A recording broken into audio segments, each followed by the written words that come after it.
and talk about just dealing with wounds, maybe childhood trauma or just something that happened in your past that has affected you today or has kind of disqualified you from doing certain things or, going only so far.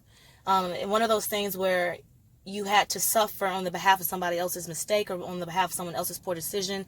It was one of those things you didn't do anything to deserve it. It wasn't anything that you did wrong, but you were just left with the pieces. You were left to deal with the pieces of what somebody else did to you. You were left to carry those scars, whether mentally, physically, or emotionally, because of what somebody else to do what you did to you. And it's like you're paying for the repercussion of not because it was your own sin or fault, but again, because of somebody else. If this is so, I just want you guys to hear me out on two stories that I want to share with you. One is about Jephthah and one is about Mephibosheth, and they have they have a similar story I feel that we can learn from and just kind of help encourage us that, whatever life may have brought you or whatever, you went through at one point in time, that doesn't have to stifle you. And keep you, with your hands tied. But anyways, let's get straight into it. Jephthah was a son of a harlot, and Jephthah's father's name was Gilead. So obviously, Gilead, he has relations, or he has, interactions with a harlot, and, a baby comes about, and his name is Jephthah. So it happened, in Jephthah and Gilead, they move on with their life. I feel like Gilead, he took responsibility of, his child, because later in life, Gilead, he gets married, he has a wife, and within that marriage, Gilead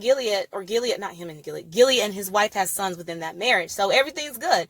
It's Gilead, his wife, and his son, and their sons, and then there's Jephthah. But later in life, the boys, they grow up, they get older, and they come to realization, somehow they find out. I don't know who told, but, they come and find out that Jephthah was the son of a harlot. And by them knowing that information, the Bible says that, they basically kicked Jephthah out and he was ostracized. So, it was one of those things. Jephthah didn't do anything to deserve it. Jephthah, it wasn't his fault that he was a son of a harlot. That was something that his dad did, and this unknown woman did, and he just had to deal with that. So, they kick him out because they feel like, you're not worthy, you can't be around us, we don't want to have nothing to do with you. You're an it. You don't even have a mama. And your mama by that is a harlot. We don't want you go on about your married life. Jephthah, he's out on his own, and he lives in a land called Tob. All right, but now let's talk about the flip side of it, the victory side of it. It comes to pass that Israel is in trouble. War has broke out between the Ammonites and Israel. And the same ones that rejected him and despised him, they go find Jephthah and say, hey, we need your help. We're in trouble. And, I don't know what it was that, they felt that we need to call Jephthah on the case. I know the Bible opens up and says that, Jephthah was a mighty man of valor. So maybe there was something just in the way, before he got kicked out. Maybe there was just something about Jephthah that, he had that war mentality, or, maybe he just had a strength about him. I don't know. But it came to pass that they needed a Jephthah. It came to pass they needed him to help fight, and they wanted him to be the captain and to lead them in this battle. All right, and so to make a long story short, the Lord pours his spirit upon Jephthah. Pours his spirit upon him, and that's God's power, and that's God's strength. And guess what? Jephthah, he both fights and prevail against the Ammonites. And, it's just one of those things. The black sheep is the hero of the story. You know what I'm saying? It's the black sheep, the one that you didn't want to have nothing to do with, is the one that God used to bring victory to the Israelites and during this time, and to his family. So, I just wanted to share that story because, when I read that, I kind of it did something for me, because it's like, it don't matter what happened in the past or what somebody did to me. God can always reverse it. He can always reverse the curse. He can still use you. He can still, make something out of you. He can still bring something beautiful out of the situation. So that's number one. The second person I want to talk about is Mephibosheth. Mephibosheth was the son of Jonathan. All right. And what happens is Jonathan and Saul, obviously, I believe they went to war. But Mephibosheth was with his nurse. And in modern terms, we'll say he was with his babysitter. But it comes out that the nurse hears of the bad tidings about Jonathan and Saul. And just in her fear and just also in her love to protect Mephibosheth and to hide him and get him to safety, she picks up Mephibosheth. She takes off running. And she drops the child. I don't know where he fell at. I don't know, because back in the day, they didn't have the luxury that we have today, like, the nice carpets and things. Most of their floors were probably brick and rock. But anyways, the child falls and he's now permanently lame in his feet because of this fall. Mind you, this child is only 4 years old when this takes place. And here's another example of how someone has to suffer because of what somebody else did. And here it was just an honest mistake. It was an honest mistake. So, Mephibosheth, that was very traumatizing for him.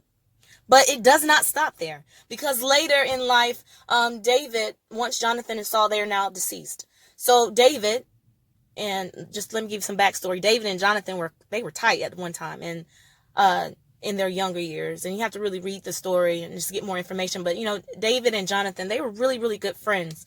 And so David, he asked the question, is there anybody that I can show kindness to in the house of Saul? So it comes back that, hey, Jonathan has a son named Mephibosheth. So Mephibosheth is obviously Saul's grandson, and Jonathan is his father, or Jonathan is Mephibosheth's father. So, this is what King David does. He finds out that, that Jonathan has this son named Mephibosheth and that he's lame on his feet. So what he does is he fixes it where Mephibosheth will always eat at the king's table. Always eat at the king's table. And he'll eat as if he's one of, King David's sons. And that right there was like, wow, that is so beautiful. You get to eat at the king's table. And, Mephibosheth, he was so honored. He's like, how is it that you would even think of me and be regardful of me? He felt like a dead dog in the presence of King David. But, and it just shows me too, how God can, again, bring some light and some beauty to your situation. You get to sit at the king's table. You don't even feel like you're worthy, but you have a place at the king's table. And another thing, just an extra, is Mephibosheth had a young son named Micah. It could be Micah, but I believe it's Micah, and it's Micha. And, that was just it lets me know that even in his disability, he was still able to have a child. So, that's another plus. So I just hope, you guys can, get in the scriptures and read more about the story. I was just giving you the highlights. There's a little bit more to it, but, it just shows us that, God, he has a way that really is so sweet. He cares about each one of us. Like I said, you may have been hurt because of what somebody did to you, like whether it was a mistake or whether it was because they were just being crazy, and you had to again deal with, as I said earlier, you had to deal with those scars. But God is a faithful God. He is a just God. He is a righteous judge, and he is a God that loves us. He cares about, your future. He cares about your past. He cares about what happened to you. But that's it. You all have a good morning, a good day, or a good evening, and I will see you next time. Bye.